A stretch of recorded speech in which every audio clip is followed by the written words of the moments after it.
So you have told a story that dramatically illustrates the insecurity of cash assets, I suppose other kinds of assets as well, to government confiscation. And that's something that happened to you in Argentina, which I found interesting in part because of the Atlas Society's large presence in Latin America, specifically in Argentina. You had $1 million seized by the Argentine government. What happened?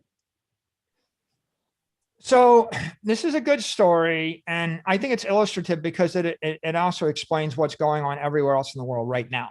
It just happened a month ago in Lebanon. And here's what happened.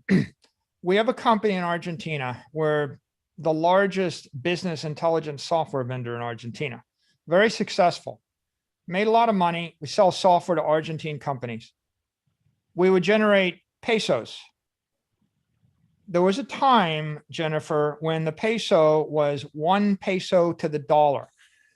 I remember the currencies were pegged. The Argentine currency was pegged to the dollar. That was strong money. If you run a country with a conservative monetary policy, you would peg your currency to the dollar. The DRAM in Emirates is pegged to the dollar today. The Saudi currency is pegged to the dollar. Most strong countries have a currency which is plus or minus 10% off the dollar. They try to keep it that way. So Argentine had that conservative policy. So we had swept our profits into the bank, and then the Argentines passed a law, and the first law was capital controls. You have no freedom to repatriate your money. You can't leave the country with it. Okay, well, that's your first loss of freedom. Yeah, you can trickle it out, but we had $1 million we couldn't bring back to the US. So what do? Well, we'll put it in an American bank. So we put it in the Bank of America in Buenos Aires. Okay, but we don't want to keep it in pesos because the peso might devalue versus the dollar, and we're an American company and we're publicly traded. So we'll convert it to US dollars, US dollar accounts in the peso. US dollar accounts in Bank of America in Argentina. All good. Then we read about problems. The Argentine government spending more than they're generating. They have an economic issue. Are they going to unpeg against the dollar? Maybe they're going to devalue the currency. Well, so we don't want to have pesos. They might devalue the currency. Currency is weakening. So what happened? Well, the government in the first day passed a law making it illegal to keep foreign currency balances in banks in the country. So you had to convert all your dollars back into pesos. And the second day, they devalued the peso 10-1.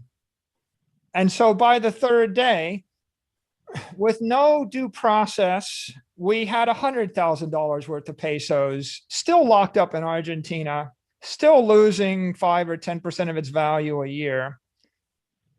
They just took the money. Wow. Okay, and they did it to 50 million people overnight. So a lot of times people think, well, couldn't they just do that with Bitcoin or do that with anything else? And the answer is, well, no. The problem is, if you have to store your property in currency, and if your local currency won't hold its value, you need to store your property in a foreign currency. But if the government makes it illegal to, and you can't get access to a foreign currency, like I can't get $1 million worth of dollars. Like I couldn't take $1 million out of the bank and put it into a safe. So I have to keep it into foreign currency balances in the bank. So there's only 5 banks. So one bureaucrat can simply send a memo, a fax, to the 5 banks saying, convert everybody's balances to pesos. The peso is now worth 1/10 as much. All your money's gone. That just happened in Lebanon. In Lebanon, they froze everybody's bank accounts and they devalued the Lebanese pound from 1,500 to the dollar to 7,500 to the dollar. And then they froze the US dollar accounts, and then they devalued further. So if you're actually Lebanese, you woke up one day and you lost 80% of your life savings. And then if you were smart enough to convert your money into dollars, the government seized them. they don't call it seizing, they call it, we froze your assets, and now they're negotiating with the IMF to decide whether they will give the people back $300 worth of their dollars or not. And so in essence, the government just steals all your money. Okay, so what could you have done about it? Like literally I had this, I lost the money in Argentina, and I only lost money two places. I had it seized by the government in Argentina, and then I had another $1 million in Brazil, and the CEO of the company stole all the money, and I lost the $1 million in Brazil.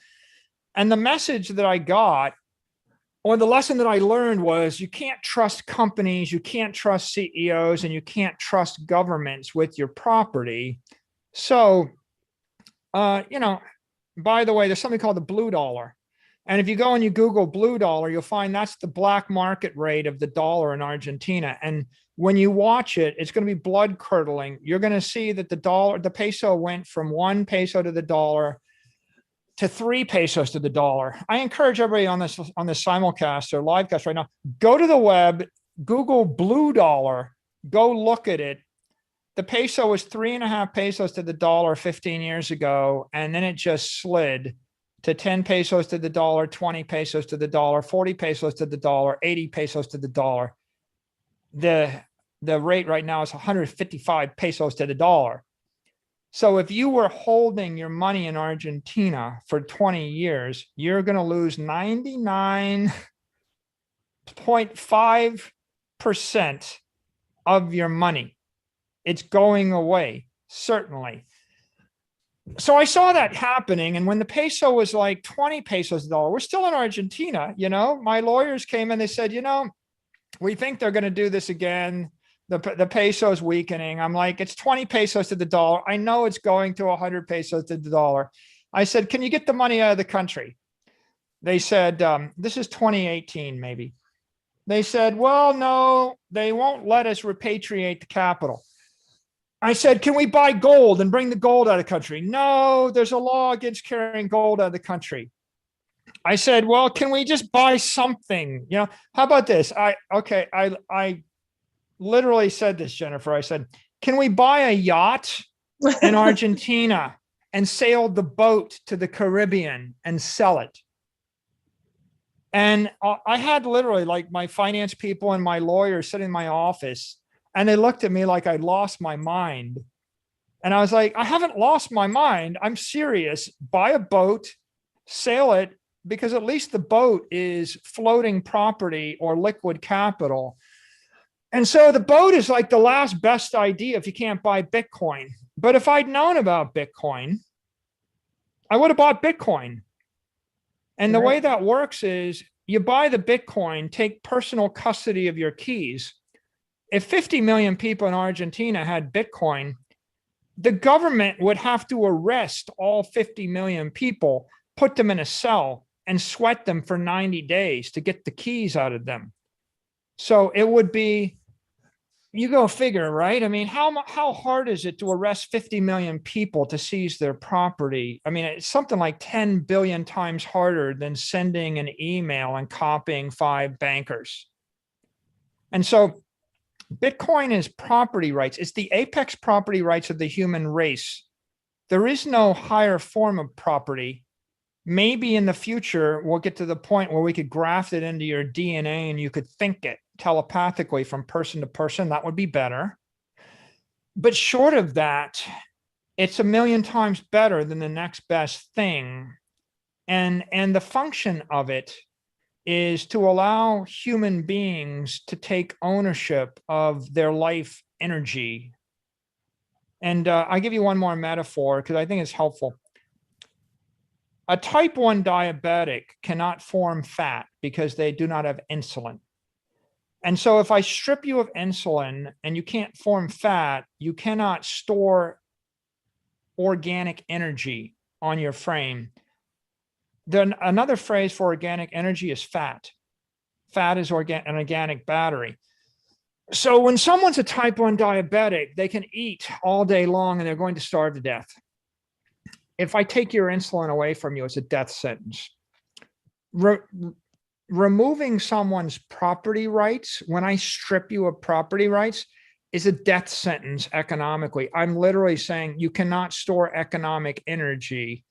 If you're forced to store, to make your life savings in the local currency of Zimbabwe, and they're stealing 90% of it a year, and it could be worse than that, what you've really got is a political system which has turned everybody into a type 1 diabetic. And it's just a question of how you're going to die.